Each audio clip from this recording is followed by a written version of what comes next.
Bismillahirrahmanirrahim. Saya akan membahas 4 soal tentang konsep uang, yaitu yang pertama tentang perbedaan fungsi uang dalam ekonomi konven dan ekonomi Islam. Secara hal yang mendasar adalah kalau dalam ekonomi konvensional itu uang bisa menjadi suatu komoditas perdagangan. Valuta asing itu kan perdagangan uang. Itu dalam Islam tidak dibenarkan karena uang itu merupakan alat tukar, media simpan, alat nilai harga, bukan suatu komoditas. Kemudian ada juga pembahasan tentang motif. Nah, motif dalam ekonomi konvensional, motif orang dalam menyimpan uang itu karena apa? Karena ada 3 hal motifnya, yaitu transaksi, untuk berjaga-jaga, dan untuk spekulasi. Yang tidak sesuai dengan nilai-nilai dasar Islam adalah dalam hal spekulasi. Uang tidak boleh digunakan untuk spekulasi. Saya kira itu intinya. Untuk penjelasannya bisa teman-teman baca sendiri ya, bahwa uang itu digunakan sebagai alat tukar, sebagai ukuran harga, dan sebagai media simpanan. Ini menurut Imam Al-Ghazali dan Ibnu Khaldun. Kemudian soal yang nomor 3 di sini, jelaskan maksud uang sebagai flow dan stock konsep. Flow dan stock konsep ini merupakan perdebatan dalam ekonomi konvensional sendiri. Ada aliran yang mengatakan bahwa uang ini flow konsepnya, seperti yang dinyatakan oleh Irving Fisher. Kemudian Friedman juga menyetujuinya. Kalau di kubu lain itu menurut Marshall Pigot bahwa uang itu adalah stock konsep. Adapun rumusnya adalah kalau yang stock konsep itu M sama dengan K dikalikan PT.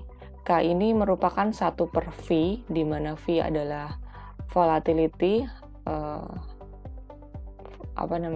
tingkat pertukaran uang. Kalau untuk yang stock konsep ini diwakili dengan rumus yang ini ya, M sama dengan KPT. Maksudnya adalah jumlah uang yang beredar ini merupakan suatu K ini adalah suatu angka, jadi suatu rasio dari apa? Suatu proporsi dari si P kali T, gitu. P kali T atau pendapatan. Maka besarnya demand kita tuh menyimpan uang, ini merupakan proporsi dari pendapatan yang kita miliki. Bukan menyimpan uang, ding. Kita memegang uang, demand for holding money, ini proporsi dari pendapatan yang dimiliki. Lalu kalau yang flow konsep ini sesuai dengan rumus yang dinyatakan oleh Irving Fisher, yaitu MV sama dengan P dikalikan T. Nah, berdasarkan rumus yang MV sama dengan P kali T, jika tingkat pertukaran uang atau V ini semakin tinggi, maka pendapatan akan semakin tinggi. Maksudnya pertukaran uang adalah uang ini nggak cuma disimpan. Jadi semakin kita memutar uangnya diinvestasikan dan segala macam, maka pendapatan akan semakin tinggi. Inilah yang dimaksud dengan flow konsep, bahwa uang, yang namanya uang itu nggak boleh cuma disimpan di bank. Kemudian ada hubungannya juga dengan time value of money ya, bahwa uang memiliki nilai waktu. Kalau waktunya bertambah, uangnya jadi nambah banyak. Ini nggak logis, karena yang nambah banyak itu ya bukan karena waktu, tapi bagaimana uang itu bisa diputar, bagaimana uang itu menghasilkan keuntungan, seperti itu. Nah, kalau dalam Islam gimana? Dalam Islam bahwa uang itu harusnya flow konsep. Seperti ibaratnya air yang mengalir. Kalau uang itu dialirkan, maka dia akan lebih jernih, Air itu kalau merendam lebih jernih, lebih baunya lebih enak gitu. Ya nggak baunya lebih enak sih, maksudnya nggak bau gitu. Tapi kalau air itu mengendap, berlumutan, kemudian bau, kotor. Nah ini ibaratnya uang itu harus flow, harus mengalir. Kemudian pertanyaan selanjutnya adalah bagaimana kacamata Islam memandang istilah time value of money? Islam tidak membenarkan istilah time value of money, tapi yang ada adalah the economic value of time, bahwa waktu ini memiliki nilai, tergantung bagaimana kita menggunakan waktu tersebut. Ini ada di bagian the economic value of time. Dalam Islam tidak ada istilah time value of money, namun economic value of time. Waktu ini memiliki nilai ekonomi jika dan hanya jika dimanfaatkan untuk hal yang positif. Kalau dalam arti luas, kalau dalam arti di sini perekonomian, maka waktu itu mempunyai nilai ekonomi kalau hanya dimanfaatkan untuk menambah faktor produksi sehingga menambah capital ataupun return. Kalau diibaratkan dengan kehidupan sehari-hari ya, semua orang memiliki waktu sama-sama 24 jam.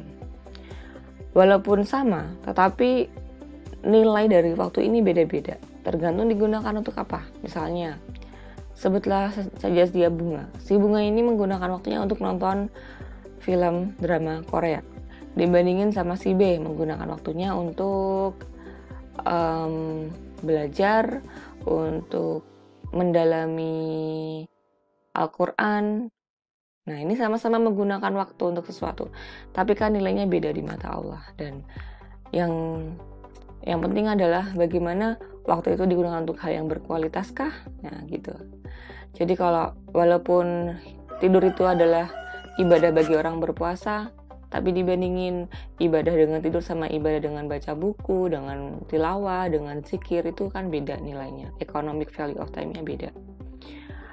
Adapun juga misalnya diibaratkan bahwa pekerja informal misalnya, dalam 1 jam bernilai hanya 25.000, sedangkan bagi seorang manajer bernilai lebih dari 25.000. Bagaimana seseorang memanfaatkan waktu, itulah yang menentukan nilai waktu. Ini juga bisa diibaratkan dengan seperti ini. Bagaimana kita memanfaatkan waktu di masa muda, itu akan menentukan bagaimana nilai waktu kita di masa mendatang jika dikonversikan dengan uang.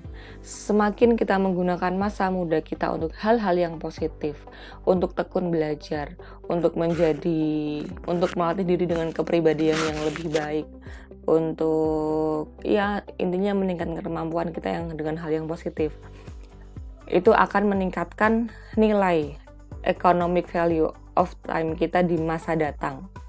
Perbandingannya sama inilah, 25.000 dibandingin sama sekian juta gitu. Itu tergantung sama apa, bagaimana kita menggunakan waktu di masa muda kita sebaik-baiknya.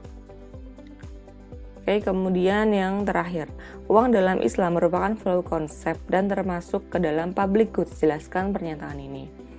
Dalam Islam merupakan flow konsep bahwa uang itu seharusnya digunakan, disirkulasikan, tidak untuk disimpan dan berharap mendapatkan untung. Tetapi dalam Islam uang itu dianjurkan untuk digunakan, untuk diinvestasikan. Itulah mengapa salah satu hikmahnya zakat juga agar uang itu tidak hanya ditimbun, tetapi uang itu harus digunakan untuk hal yang produktif. Dan termasuk ke dalam public goods. Kenapa? Karena uang itu tidak boleh kita simpan sendiri. Uang itu merupakan barang publik. Kalau kita menyimpannya, maka kita menghalangi orang lain untuk menggunakannya. Beda kan kalau misalnya uang itu kita investasikan, maka uang ini berputar, ada orang lain yang terlibat. Ada orang, misalnya kita investasi ke bisnis. Dalam bisnis ini ada orang-orang pengusaha, ada karyawan yang mengelola uang ini. Jadi mereka juga akan menggunakan public goods ini kan gitu.